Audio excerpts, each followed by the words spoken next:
আর এই বিষয়ে অবসরপ্রাপ্ত সেনাকর্তা ব্রিগেডিয়ার দেবাশিস দাস কি বলেছেন দেখুন। আমাদের মুখ্যমন্ত্রীর আপনারা দেখাচ্ছেন যে তার ডাটা কালেকশন হচ্ছিল, এটা একটা মারাত্মক ইঙ্গিত করছে। কারণ এই মুহূর্তে আমাদের সঙ্গে বাংলাদেশের একটা সম্পর্কের ব্যাপারে দোটানা চলছে, বিকজ আমরা নানান রকম ভাবে চেষ্টা করছি যত অবৈধ অনুপ্রবেশকারী আছে সেগুলো বন্ধ হোক অনুপ্রবেশ, এবং যারা ঢুকে বসে আছে তাদেরকে তাড়ানো হোক, এবং তাতে উনি একটা মুখ্য ভূমিকা নিয়েছেন। পুর নগরোন্নয়ন দপ্তরের প্রতিমন্ত্রী উমেশ রায় হুমকি এসেছিল তার কাছে। মুখ্যমন্ত্রী যেমনটা জানিয়েছেন, উমেশ রায়ও বলছেন যে মন্ত্রী হওয়ার পরে পাকিস্তানের এজেন্সি পরিচয় দিয়ে তার কাছে ফোন এসেছিল, মোটা টাকা চাওয়া হয়েছিল। তিনি জানানোর পর কিন্তু এসটিএফ তদন্ত শুরু করে।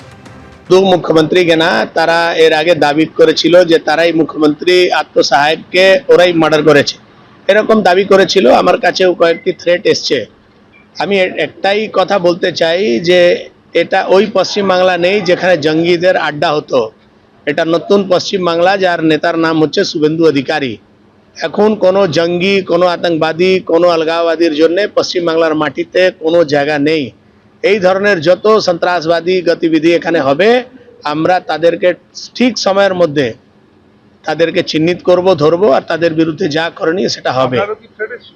আমাকে পাকিস্তানি একটা এজেন্সি থেকে অনেকবার আমাকে থ্রেট করেছে, আমার ছেলেকে কিডন্যাপ করার থ্রেট করেছিল। আমি কোনোদিন সংবাদ মাধ্যমকে এই বিষয়ে বলিনি, পুলিশকে জানিয়েছিলাম, পুলিশ ব্যবস্থা করছিল। আমার মনে হচ্ছে তারই পরিণাম এটা। এটা বিগত 1 মাস ধরে এটা চলছিল। আমি যেদিন মন্ত্রী শপথ নিয়েছি তার 10 দিন আগে থেকেই আমার কাছে অনেকগুলো ইন্টারন্যাশনাল কল আসতো